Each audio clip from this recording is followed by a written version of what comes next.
I want to bring you up to date on the latest information in regard to East Palestine. The U.S. EPA, in partnership with an independent contractor, continues to monitor the air in and around East Palestine. To date, they have sampled air in over 500 separate homes. They've also continue to sample air out on the streets and throughout the community. So far, they've had no detection of contaminants, either outside or in the specific homes where they've been asked to monitor. Volatile organic compounds, or VOCs, are generally present in things we come in contact with every day: paint, flooring, carpet, furniture, cigarette smoke.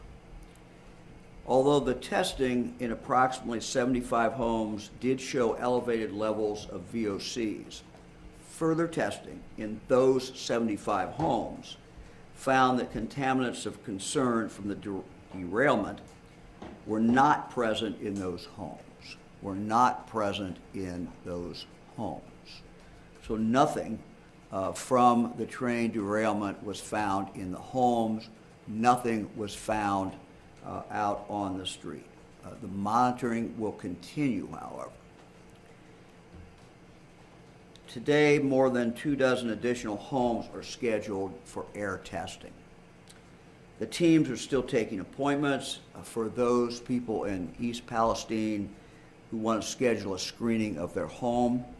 That number is 330-849-3919. In summary, in the 500 homes where the air has been tested, no contamination of concern caused by the rail derailment was present in any of these homes. There are in the community 20 monitors strategically located throughout the community to continue to monitor outdoor air. I think we have a map somewhere, I hope. There's a map there.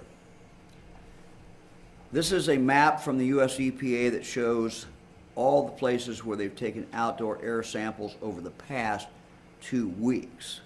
Again, the experts tell me that these monitors are coming back clean for contaminants of concern associated with the train derailment. So this monitoring started very early on. This monitoring will continue. We will continue to do this. So we have 20 monitors. These monitors are moved around, and they will continue to be moved around the community. Let me now talk about water, residential well sampling. As we talked about earlier this week, the testing results from East Palestine's municipal water source have come back, and the results are that drinking water, testing those 5 wells that go into the community system, those 5 wells have all come back clean. The water is safe to drink.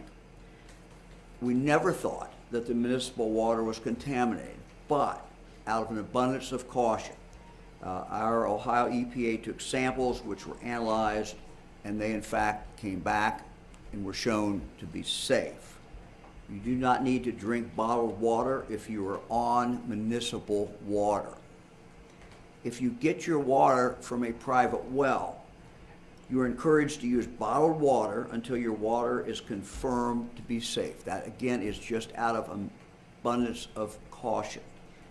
To date, 38 private wells have been sampled. More private wells are scheduled for testing today. These samples, unfortunately, take a while to get it back from the lab. So we don't have any results back yet, but we expect them very, very soon to start coming back.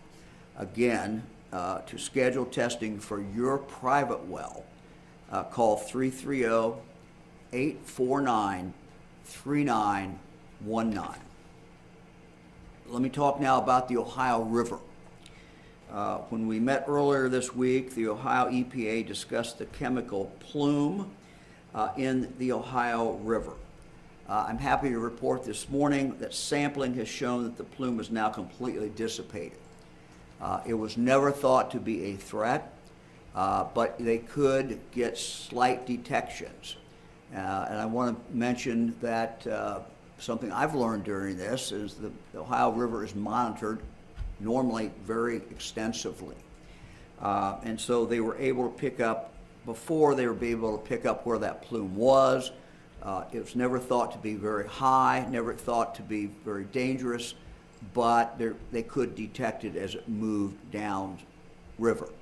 Now we're told that they cannot detect it at all. To give you some idea of the numbers, the level of concern for this contaminant is 560 parts per billion. Readings yesterday, when we could still get a reading on it, were under 3 parts per billion. So again, level of concern 560. Yesterday it was at 3. Today it is at 0. The levels at which this chemical was in the Ohio River have always been very low. We are no longer getting readings at all.